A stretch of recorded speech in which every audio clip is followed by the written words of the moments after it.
nahasingna politics sida haidi khongda salakanda yengbiu habani adubu lamdam sida leiba miyam singda khogi electoral politics ki matang sida kadai bu yongna khangni habasi masuza akoi hangba ya ba wahang amani adubu hairi ba khogi electoral politics khakta natabida anywhere everywhere oza politics yaugda ba mafam jibu kadai da bu leige ba even family itself tagi yumma pan batagi friendship tagi oza politics laita ba mafam di politics makhal gi politics ne badubu electoral politics se kadai bo yona hawga leiba na ha singna kitang makuta sian khara paira ba adu oiba targa de oza masi social activities haiba mingthona me hekta pira kanda matam khara gi matungda akoi election mayok na pase he akoi thengai adumakpu hairiba miyoesi electoral politics ki matangda sige knowledge ma kadai bo yongna leirage habasine boza masi yamunna representative oriba singsina Indian constitution ji loinma khangdaba gi wandaba haidi representative ama oige hai targadi tangai phadana khangdaba yadaba saruk kharedi khangpam thokpra na khalle sen khara pairaga heta ai election matamda sen yelaga tafam thokpa miyam gi awat pa khara khajik melaga miyam gi constituency magi representative ama hekta oigani habagi wakhalon si ngakta ne boza hojik bot lepna re iba mayam se sigi matang da za ge ba mot sidi kari kamai thamini ya maru yo poni politics I say without politics ko no one can just live as an update person ko hojik situation jida aduni lady se aduna kono hariba politics ki part asini akoi youth sing sida kamane instant tauri bage haibani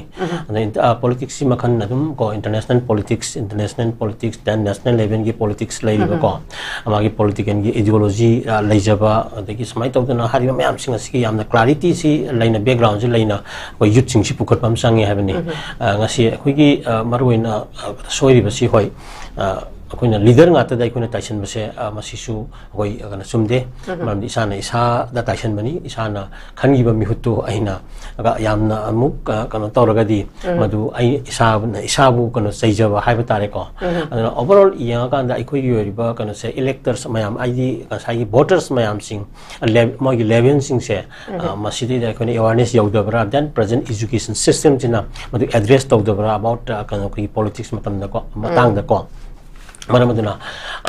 Zati nation state mayam sing magi lebak si sustain tawraga magi ko community sustain tawraga puthanaba mayam sing sida ikoina uriba siko kuigi magi values sing magi historical kano se importance mayam ko and then magi heritage mayam sing se masa khanga putharaka mayam se masina kuigi nationalism gi pot se kuigi sagal apa se koina adum thingnei ko aduna manipur itself ki dang asi kaitharak leibe se manipur ki national question kairak puga loinen manipur ki nationalism masagi puru puntra ga tarini pan hingminari ba sigi oiba commonality and masagi nationalism gi sense of belongingness to the state so mangaponi haibani da Maramaduna hariba mayam sing ase yamna akoi education system jina ngasi incorporate tawribra NEP ko new education policy 2020 gi ngasi adum update tawra puthara ko mayam si magi anasi yamna adum fit oire phajare ko ma structure se but application tawba matam da koi gi kanu sing sida youth sing sida masi akoi yoiba local gi kanu oiba adjustment haiba tare values mayam sing adu gi part sing adu kayam effective oina happy gi haibaduni likewise akoina politics haiba gi kanu se concept si angangi youth sing sida yamna kano ko gi phajana piba se akoi ude haibani tongan ba aduna maram oiraganda akoi gi social education and akoi gi formal education so amuk lai dina ko akoi gi leiba puru kuntra tari pansibuk to masa gi oiba dress and costume magi sakcha yo thak adagi magi oriba piba mayama leijari ba gasane ba aduma ado punjal akanda akoi semi ne ba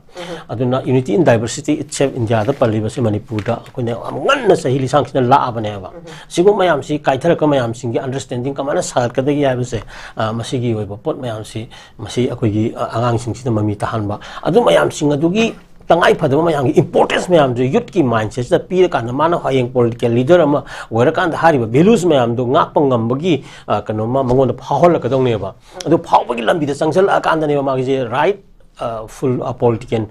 leader natraga kano ki legislature am oina lakadui je aduna aikoi gi oriba system mai ma hai patare koi se koi metei ka tan ti koi ko metei pangan ka tan ti ko hingi je atoba fru mayam su koi hingminari ko hariba mayam gi shared values the equitable growth ama lagi dong ni ko ari chauvinism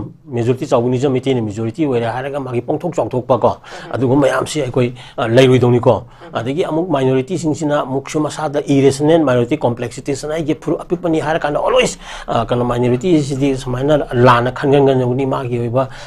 pulling anushi raga adum phaina phaina chakadong ni haibdu khaloi dong ni ko gan haiba mayam sigi kanoma broader perspective ma koina adum malengi literature jing sina piri haibani da se aine ta puthok wa nga tan nate ba malem che koi yamna mafam phang kudi mukta yamna fast oina sakrabani ana makoi da makoi gi education system sina daga leriba no one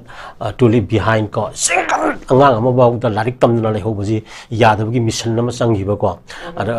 da moi da vocational gi japan daga vocational daga kan yum phom moira kan da laki ba ko asigo mayam tuna moina kano tawri bane ba akoi mang tharaga satli bane ba adu akoi ne haine ta tothok pa yadi hai bani ta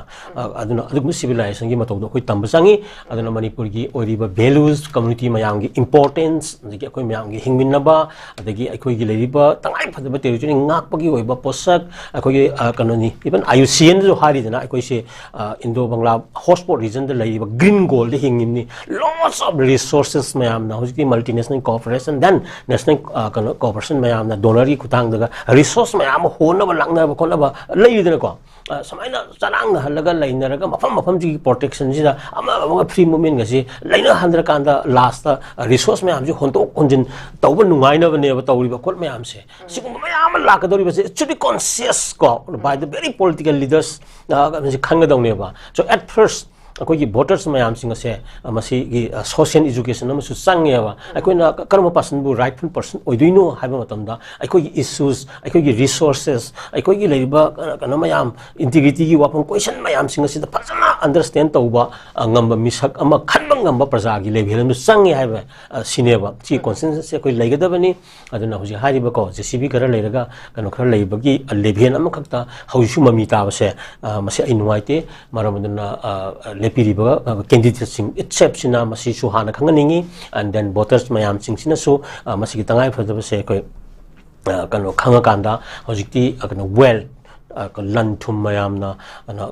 paisa tangai phadana paisa pai de yadaba ni ai ba candidate khalalli je masi prajana ju khalan bra hai be question su sini capitalism gi ko kano mo authoritarianism nepotism favoritism ko si mayam lai ba se masi ko kitang yengsin mina se hai ba kano saida tham gi ko thank you Azasida mu yauri bisipi asaba nung mai paraga sel khairam ba an fa ba gi manung da Manipur police ki CID ama yaure hari aza kui hari ba kui law and order nga kada ba singsi kui mamang da su dum thengna gre drug puram ba da pha ba gi khot ba gi ko aza simak su kui lai ba am thi ba ma khak ne koi nung mai asaba paraga asi thoi je kui Imphal iski yari pok to lai mamang da rang pung tarik kam khai da thoki bane sium basina dum khoi nan governor khoi DG na hai gi boba phum do any hai kaino da chen na oiram boi tar ga su chap chap cherak pi gani hai bam di tham gra bane adumak su dum masagi